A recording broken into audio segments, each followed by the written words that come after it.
And here we are, another episode of Idiots and Fools, for those of you who don't know where you are or what you're doing, like us. And we have absolutely, as usual, no idea whatsoever, none of what we will be talking about. Any feelings? It's funny you should bring that word up. Are you psychic? You must be. It's very strange that you bring that up, because I was riding my bike along the Hudson this morning very early. It was probably about 6:30 a.m. And it struck me that the whole point of creation is to concentrate a force so that feeling can manifest. That's the point of what's going on in this cosmos. That's somehow, I don't know if I'd say that's the beginning point or the end point, but it's everything. Well, the thought was the beginning point. Well, the action would be the end point. Well, perhaps. But concentrate, you got my brain sort of locked onto concentrate. It's like orange juice feeling.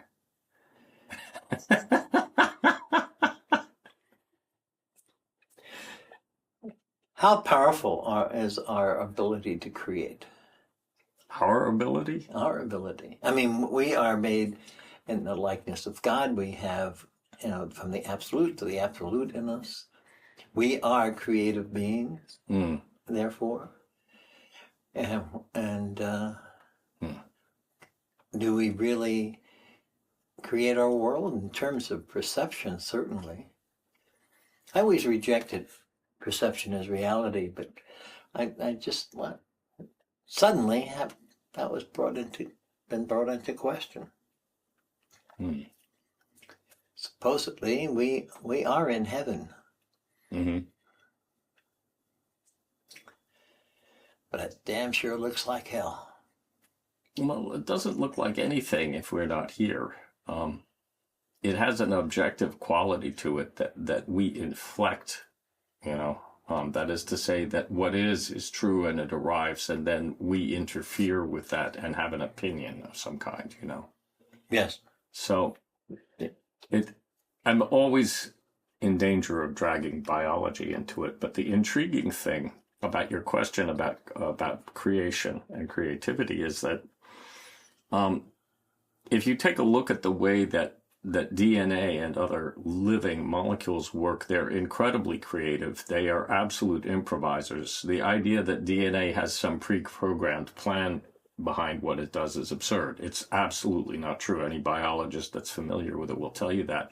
It's an improviser. It can take one of 30 different molecules that are directly at hand to execute a task. And if one's not there, it'll use the other one. And when they found this out, it blew everyone's minds, because it implied a level of creativity that was contrary to the belief that the world is deterministic in the way that our machines are. The machines we build are deterministic. Life and molecular activity in the cosmos are absolutely not deterministic. They're freestyle. Yeah. And so, a quick aside, our educational system supports us being mechanical. Oh, for sure. And, for sure. Yeah. It's designed to, in fact, most of society is designed to press us into a mold no matter how much it hurts, and if parts of us squeeze out of that mold and are lost, it's too bad, but we have to do that and grow up and make money and have family, whatever. But we have to be, because we're part of the cosmos and our bodies are built out of this crystalline molecule, DNA, we have to be equally creative, whether, in a certain sense, whether we want to be or not. It's literally, it's in our DNA, you see. So, but that's quite peculiar that you bring that up, because it's, we are, whether we want to be or not, we are engaged in an essentially creative act just by getting up in the morning and breathing in and out. Yeah, you don't even have to get up. True. And some days it's best you had not. Yeah, you need your personal time. Anyway. But in fact, I don't. Although I think this is all true, I don't feel I participate. And I'm encouraged by the fact that cellularly it's taking place in me. Well, I would challenge that, because every moment that you have a sensation of yourself, that is participation. You sense the energy in us, that is the creative force that is active in us. And I personally, I mean, I've never been a chair or a dog, but I think it's active in everything. I doubt I'm that different than other creatures. And so when we're in touch with that, we are in a way, at least at the beginning, you know, right there where that note is struck and I sense myself, we are participants. We know, and we feel it. You see, it's back to that question of feeling. We can feel it in our bodies. We have the experience of it, but however, it's I suppose what I'm seeking, part of me seeking, is the feeling of actually being a creator,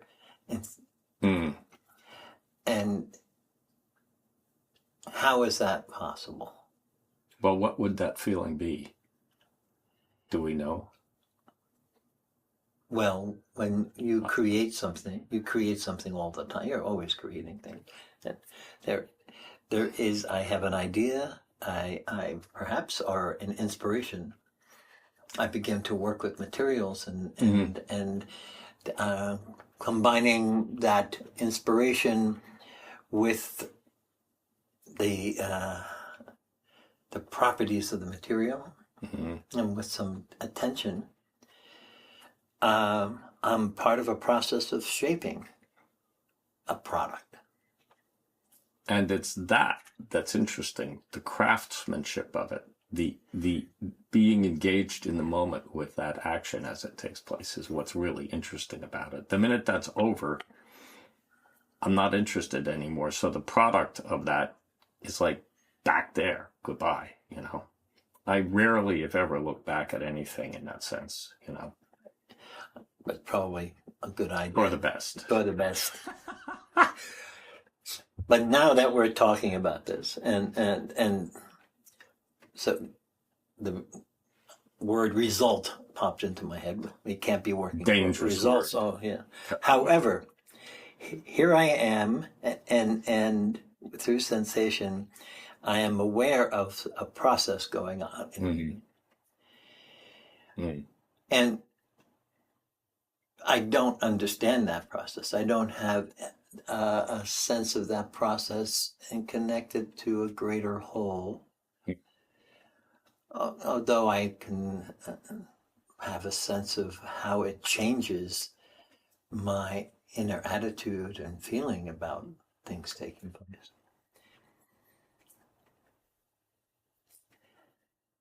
Well, I have an inkling, I think.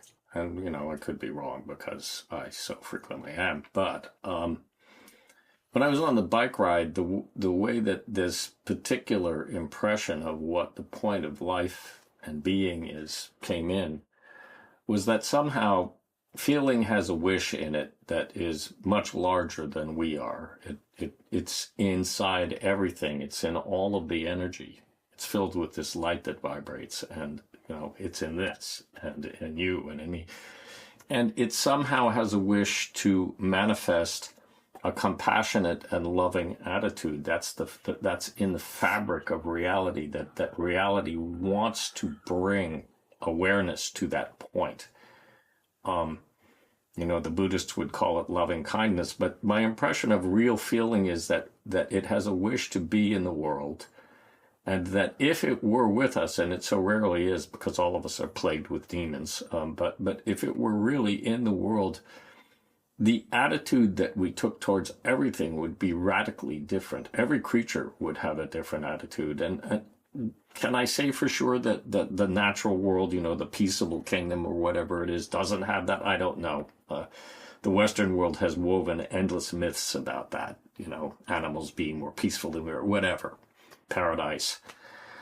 But somewhere out there at the root of creation is this wish for a real feeling to manifest that has great care for other creatures. That was the way it came across. I don't know if I'm saying it, but that's where I was coming. I appreciate what you just said. And it prompted something. And we're talking about creatures and how whether they have this feeling and wish for compassion. And when I was, I guess, early teens, preteen, there was maybe it was a late night show that was on, and they had footage of these two people who explored Africa, and they went to a place supposedly where no human being ever went. And they found that lions did not consider them food and were not afraid of them. They had images. So our impact on the world is because animals are very sensitive. They recognize fear. They recognize aggression. Our state, our attitudes permeate the area we're in and have this effect. Yeah. We are creating this world through this fear and greed and all of this. So perhaps the spark of creativity is this feeling and the opportunity to recognize how we're shaping the world and to do what in me has that shape that is affecting what I send out to the world. I resonate with. Well, I think that makes a lot of sense. I've been scrutinizing my action in the moment with minutia lately, and it's surprising. I mean, there are multiple things going on in any given moment, but there's always someone in here that wants to be uncaring. And I mean, that word can cover so many different Hasnamusian properties. But there's always someone that doesn't give a shit, and that is willing to be snotty or critical or upset.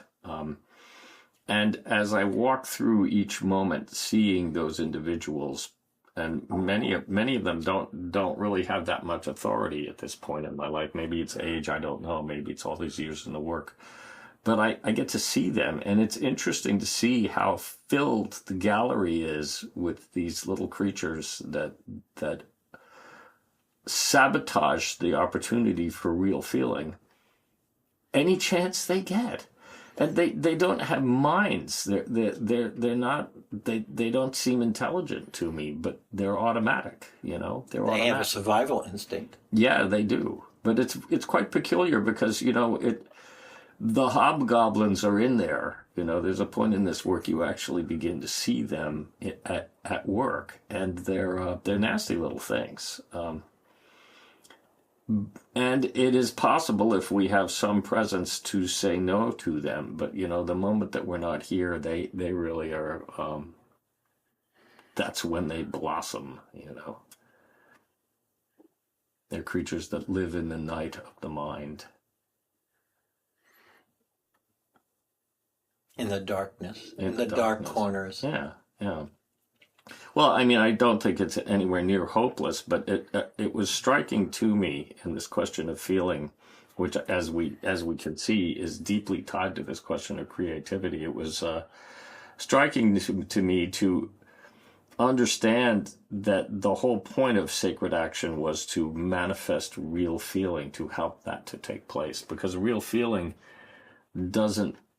In my experience, I've never discovered any cruelty in it. It's not there.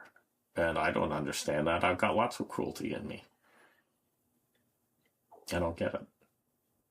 How can there be this it's a question for me. How can there be this higher feeling that is somehow pure?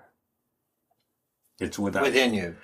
Well, I don't know what. I'm not going to locate it. I'm just saying there's a feeling quality here in this cosmos that we can come into contact with that is the Christians would say it's without sin. What is that? I'm too small to understand that. When we talk about things we don't understand, I can't love like that. I don't know how. It reminds me of that. Well, go ahead. Say. Well, you throw around I again. You know that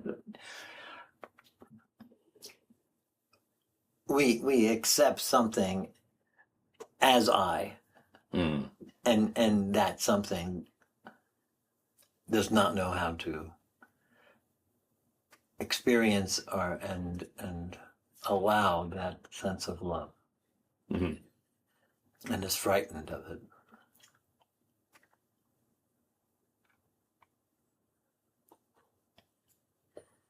Because in the face of love, I am demanded in a way to give up all these things that I think are precious in me, all the things that all my cleverness. Maybe not all, but certainly most of the time I'm clever, I do it at someone else's expense. Yeah, it can certainly have that aspect to it.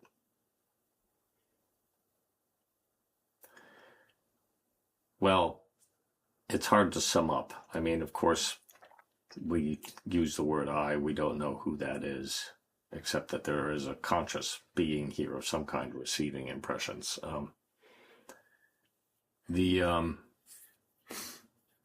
The confusion in me arises because I see how inadequate I am, and I also see that there is a force that is adequate, that it's loving. There's a force that is that way, and I'm not in control of it. Well, yeah, and that's something that. Well, I'm not sure that disturbs me so much. I feel a great sense of anguish that I can't. I wish I were like that. Why am I broken? I mean, that's my question. Why am I broken? I don't want to be broken in my heart. I don't want to be that way. I don't. So I'm left helpless, really, in the face of this. Right. This is exactly where I keep ending up. Yeah.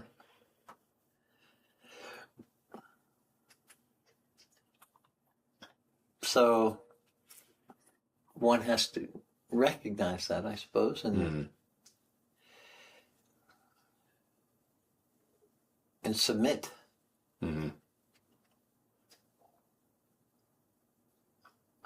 But I can't get over this gnawing thought that I have to do it, and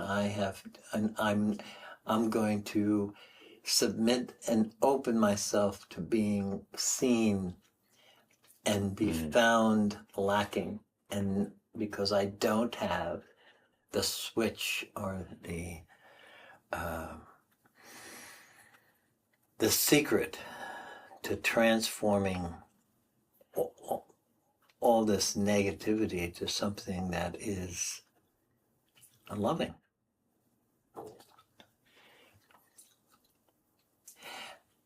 And yet, I'm just thinking back to this morning and seeing Gretchen and feeling this, that behind it all was this sense of loving acceptance.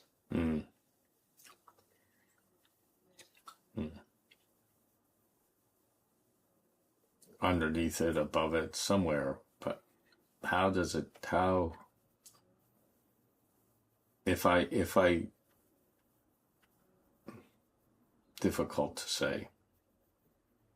If I'm empty and I don't have a prejudicial attitude in me, there's more room for that to find me.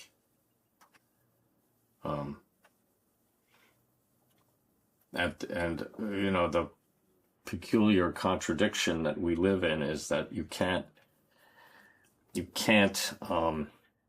get rid of ordinary life and what it is in the midst of this search. You can't discard it.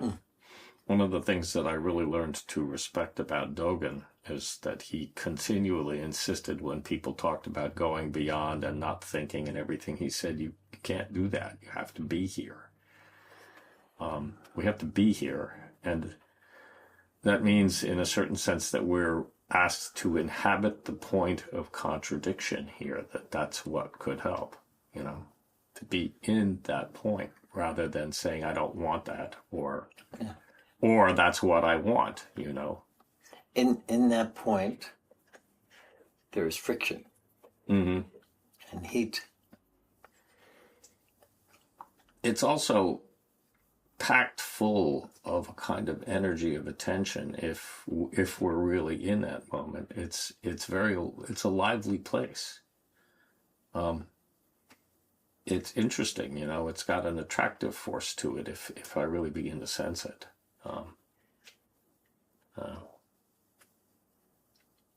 Magnetic. Yeah, well, I use that phrase all the time. I've got my shtick like everyone else, and it involves gravity and magnetism.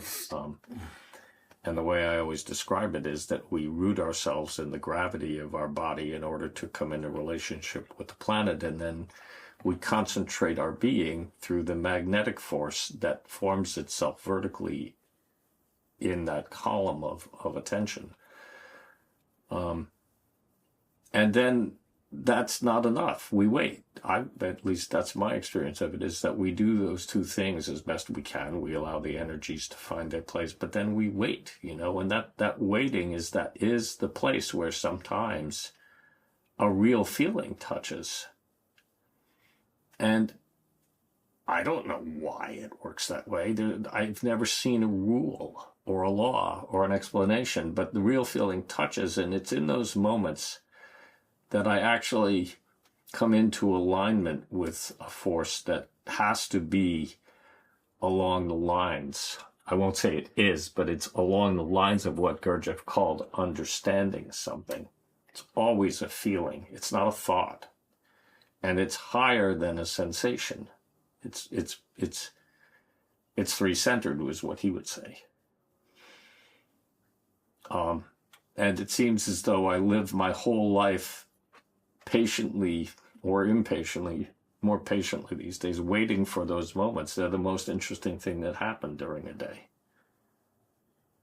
They're real, you know. And everything else seems to be an ersatz situation that I'm going to have to deal with while I wait.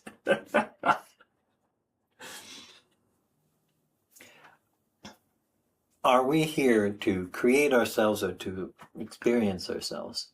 Probably both. But it's only in opposition do we experience it ourselves. Yeah, there has to be a countervailing force. Otherwise, there's no shape of sense of what this material is. Damn it! Well, I did this video, which is going to publish later next week, about the movements, and I was talking about the idea that there's never any power unless there is a resistance. So you couldn't have movements if muscles weren't and tendons weren't bound to bone and use them as levers. We'd all just lie there on the floor. So force and power come from a kind of tension. And that's a necessary thing in the universe. We can't get rid of it. Relax all you want to. You won't be able to get up off your chair if you relax too much, or you'll just die. So the force we need for being arises from opposition, you're right. And we can see it from a muscular or an energetic point of view because they're equally valid in the end. So I need the resistance of ordinary life. It's a good thing. every time my ordinary life presents me with something that irritates me, it helps me ask a question about what the fuck is wrong with me. Right. But as you point out earlier, one has to be there to experience it. Mm-hmm. Because most of my life, I'm lost in my thoughts. So, Well, as we age and sense ourselves, there's a little more glue here than there used to be. yeah, I just forget what I was thinking about. Well, that's true too. Yeah.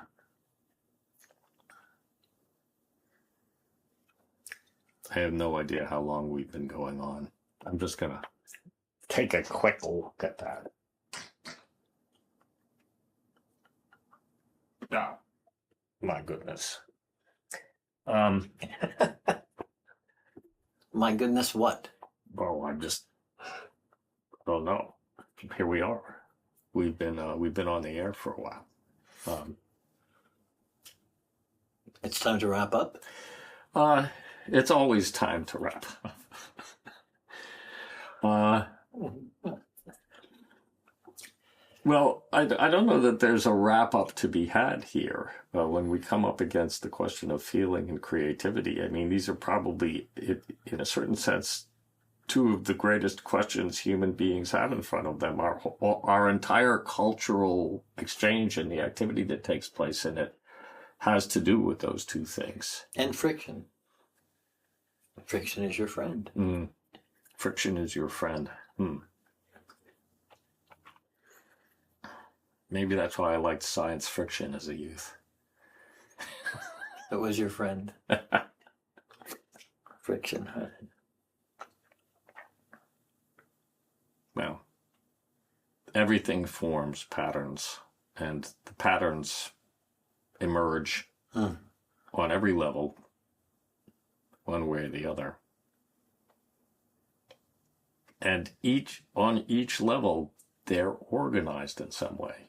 Even light organizes itself into geometric structures called skyrmions. I'd never heard of them before, but they exist. And what are they? Well, photons form very complex and unusual, constantly changing geometric structures in places where there's a confluence of photons, and they've produced them at using very ordinary lab equipment lately. That was a big development a couple of weeks ago, because nobody knew you could produce skyrmions with photons without hundreds of billions of dollars worth of expensive, particle accelerator equipment or whatever. And these guys took a laser and shot it at a sheet of cardboard in a lab, and it's kind of like that Hail Mary show. Have you seen that movie? It's very well constructed, but anyway, the lead character discovers all these things about these exotic particles using duct tape and cardboard. It's funny. It's very, very MacGyver. But light has a habit of forming patterns of its own that are very active and mimic crystalline structures and have spirals and radiants and gradients and what appear to be photonic skeletons. So at every level, every part of creation, as we call it, is engaged in an act of patterning. It's attempting to form. It's attempting to form something creative. And we don't know why. But whenever I think about that using my intellect and I sense my body, I look around me and I say, I have no idea what's going on here. But every tree around me is engaged in an action that is so intimately engaged with light. It's inexplicable and wonderful. And it makes me feel like I'm living in a fairyland of some kind. That's the feeling I get from it. And this is the kind of feeling I'm interested in, is what happens to us when feeling becomes creative and we actually sense wonder instead of fear. What happens? There's this crack in the universe that opens right there where there's joy could shine in. It could. It happens. And I kind of like living there when it presents itself. Yeah, and I think I never want to leave it. Then I'm gone. But well, if we didn't leave, we wouldn't have the joy of coming back. It's very true. But the ability to have a sense of the life that is around us. Mm. It's truly a food. Yeah, yeah, it is for sure.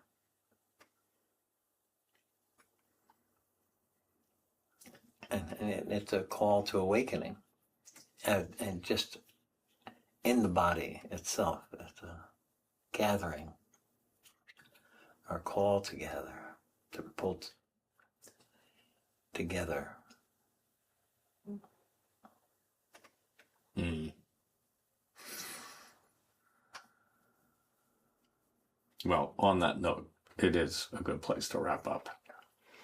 So, I'm not going to see you next week. no, not unless I send you a text message with my picture in it. Well, I hope you have a good time up there. Thanks. Maybe. I'll see you when I get back. Yeah, for sure. Anyway, thanks for coming.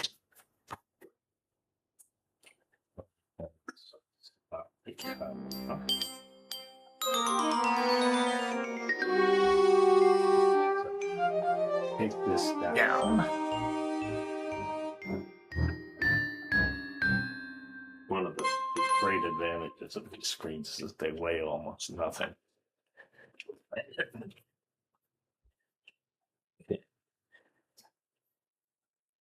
C'est bon. Now the only other thing that needs to be done